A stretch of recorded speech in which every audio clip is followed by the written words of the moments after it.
Okay, team. Class, we now are going to talk a little bit about immunity. We'll have several videos on this as we go through. The first thing I want to do is get a generic issue out of the way.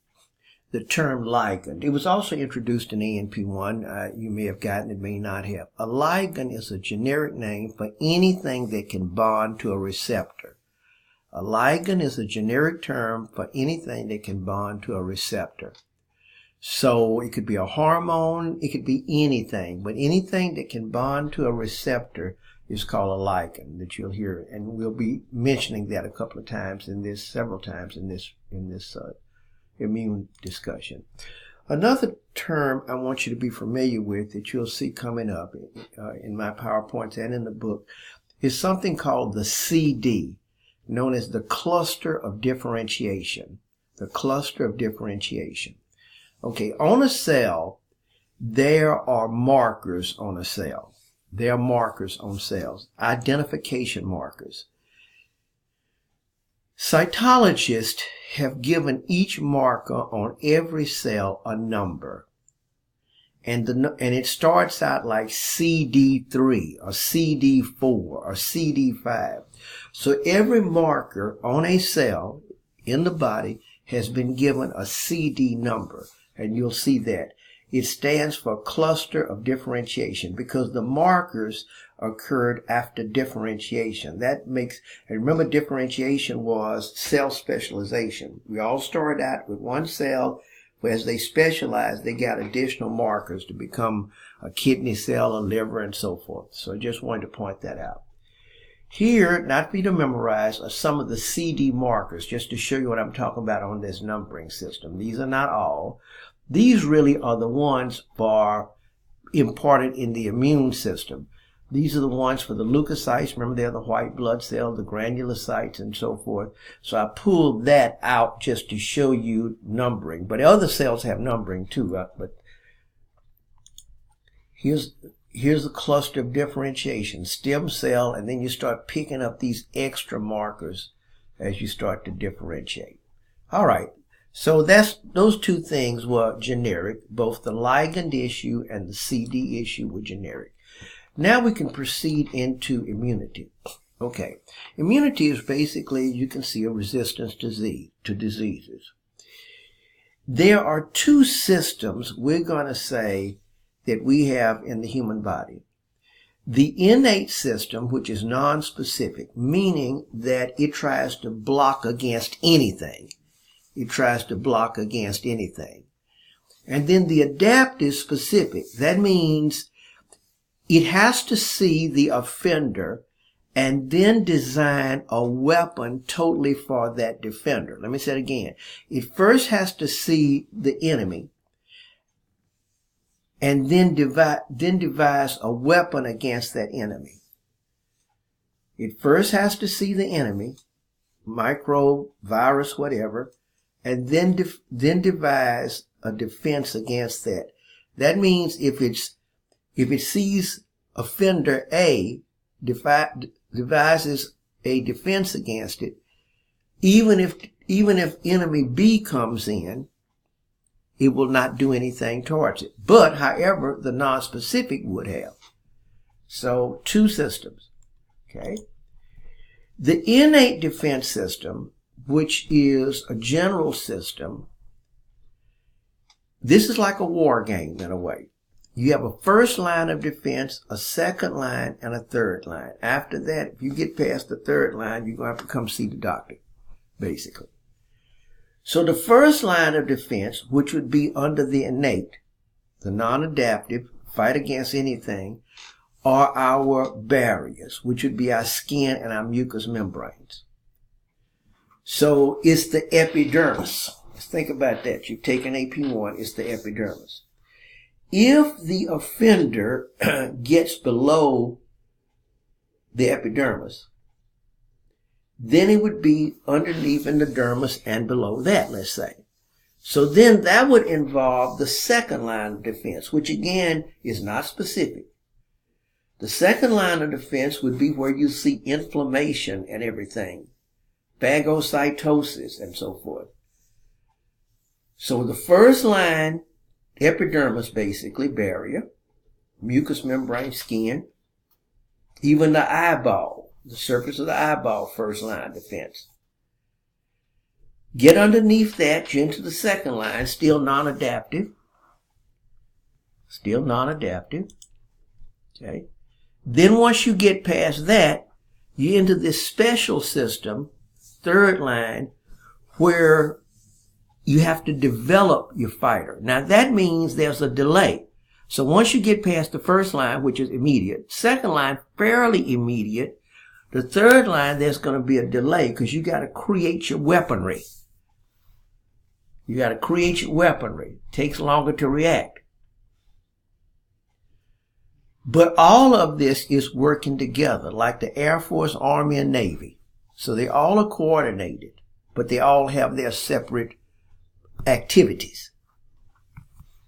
So we go now, here would be innate surface barriers, internal defenses. Once you get underneath that surface, phagocytosis, natural killer cells, inflammation, so forth, we'll talk about. And then under the adaptive, which is the third line, you have two players in the game there. You got, these are lymphocytes. These cells are lymphocytes. You got B lymphocytes, which give humoral immunity, we'll talk about, and then T cells, or T lymphocytes, which give cellular immunity. Okay? So we start first with the innate barriers, the surface barriers, the skin, the mucous membrane, and their secretions. Okay? So I want you to envision with me right now an organism trying to get through your skin. Okay? Before it even touches the first layer, the uppermost layer of the epidermis, it's got to go through liquid. It's got to go through sweat, and it's got to go through oil. In there are destructive substances which may nullify it before it even touches the top layer of the epidermis. The first layer of the epidermis on top would be the first cell layer of the stratum corneum. So the secretions are going to do it first. Then after that, it would get to, let's say, the stratum corneum. Now remember, the keratinocytes, go back to AP1, the keratinocytes have keratin. That's why they call them keratinocytes. And that keratin inside the keratinocytes is resistant to acid, bases, enzymes, and other things. And also remember, the upper layer of the epidermis flakes off. So whatever attaches to it also will flake off several times a day. Okay? The mucosa, mucous membranes, which would be your mouth, nose, anus, vagina, where there's a mucous membrane, has similar that as the regular skin, because it does have keratinocytes too and has secretions. So protective chemicals inhibit or destroy skin acidity, 3 to 5. That would be in the sweat, and also the oil too. The lipids, which would be in the oil, have fatty acids. See the word acids? And something called dermacidin. Dermacidin. Sebum, remember, is the oil. Dermacidin is in sweat glands. The eccrine sweat glands, you may review in ANP1, but the eccrine sweat glands are on most of the surface of the body. The apocrine are under the arms and around the genitalia. But this dermacidin is kind of an antimicrobial chemical to kill. Let's say something gets down through the mouth and happens to get to the stomach. Well, you got hydrochloric acid in the stomach and other protein digestive enzymes known as pepsin and other things.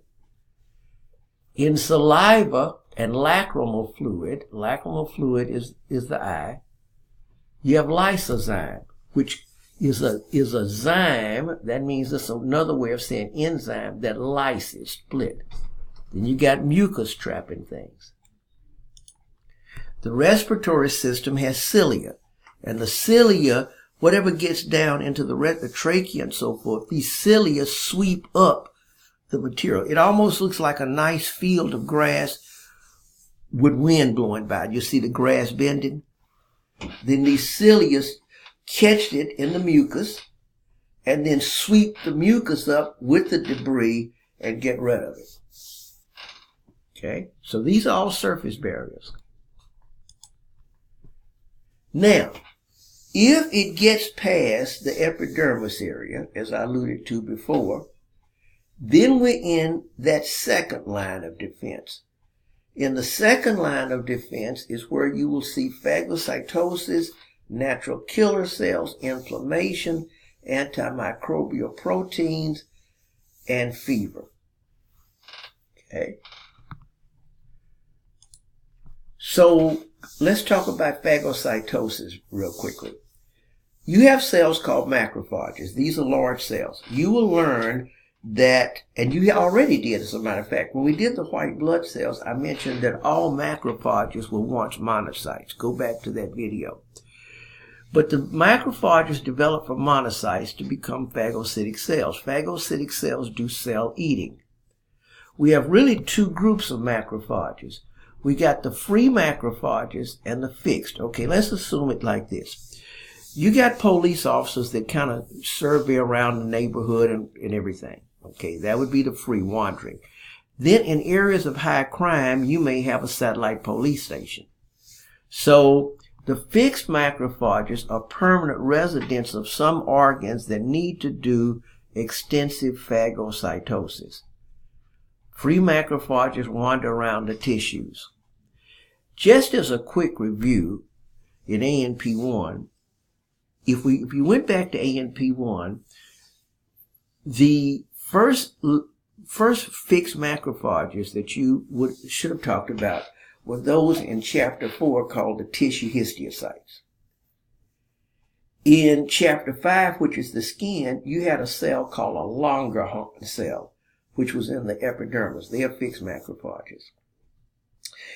Chapter 6, you would be around bone, and you had these cells called the osteoclasts, which ate bone. Muscle had none, but if I go to nerve, you had a cell in there called the microglia cell. Look at those. Microglia was in the central nervous system. Kupffer cells, that's in ANP2. Here's microglia. Okay. So we have these macrophages and they do phagocytosis. Other cells that do phagocytosis are your neutrophils. Neutrophils are like little piranhas. They nibble at something and try to hold it, waiting for a big macrophage to come and eat the whole thing, including the neutrophils. So the steps in phagocytosis are, the first thing that has to happen is the phagocytic cell must adhere to the organism. Now, imagine the phagocytic cell sitting in one place and the organism in another. Certain things will come in the body and coat the microorganism, making it, quote, tasty for the phagocytic cell to move towards it. That's called opsonization. Example, leave your car on the freeway, they're going to put a yellow sign on it. Police will not move it. They'll put the sign waiting for the next record driver to come. So the record driver would stop and then pull it. So assume that's what we call opsonization, to make it tasty. It kind of gives it handles where the phagocytic cell can attach. You can see here. Okay. Now, I'm going to end this video here and come back again to the mechanism of phagocytosis.